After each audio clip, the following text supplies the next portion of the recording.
do malaki la ni wakati na nga fuli ba ukengele na bela jeli amba fayina ko bismillah ka do kibaru keneka bi kuna funi hukumu kono amba lorina ka fo novembre kalo kli tan kon la famille ban maketon doy ulu kon tara million bisa wadi te vari déplacer dawma ayira la ka fo dumbolo kerani pam mo ga deme ko wa ban mangatom yake utoy action pour un développement durable dans le delta ni ban maketo ino koni willa ni kase mopti krekere ni ala sevari kataka mo munu koni bulla kelenye kongo walma fengere chama ni kataka usigi no o mo keme kono to nyogona ni kataka million bisa wadoluma de megala ni ayira ka foluka ni de men kunte do were ku be feka do déplacer ni jigi korodi ku de me ko se ka fendo sigi senga wala sa ku se ka boni chiko ya ina to komina o mu ni konna la sa kunu novembre kalo kileta ni million bisa ba ko ni dili la nyene mara sevari marala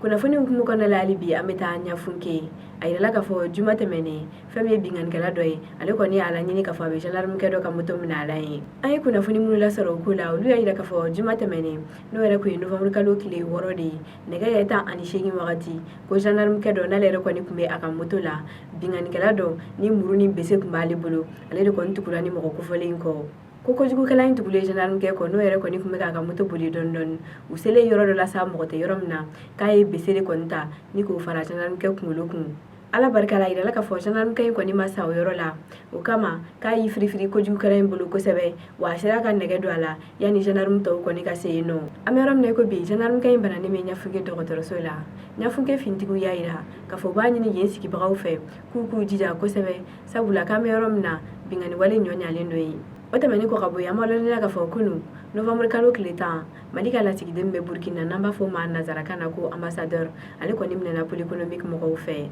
kuna foni temene una aya wala donda ka fo fami vérificateur général ale ka samba fla antan kono ton sege du kon nala ayira la ka fo fami milliard ke mesaba ani koy o le koni yudu kira malla o kuma kon nala isbam di gouvernement de transition mo ma o kono ayira le no ka fo warim koni manja milliard flala ko de yudu kira malika ambassade la musiki no burkina wala sa ka se ka wari ndoro ana boro kondon fami poli économique mo ye o liye wele kambla mali ambassadeur ma musiki no burkina amerom na ko 6 ans fami ambassadeur yi ka be garda villa poli économique la wako ka soge na ga mo ko ni be sege la wala sa mo ni jala kika kan ko tiki la se fanga mani o kanyangi ame kuna funi kunjani coronavirus ko la yi ay la ka fo kunu novembre kalo kletan kon nala fami mo bisa ban sabaye coronavirus bana yiro la malla ina fo sanga ni wati wala saka sega la doni akuna visita kabulu la nga jamana konnala anga jamana ministry so msikilino kane asabati kama alebe 7 bla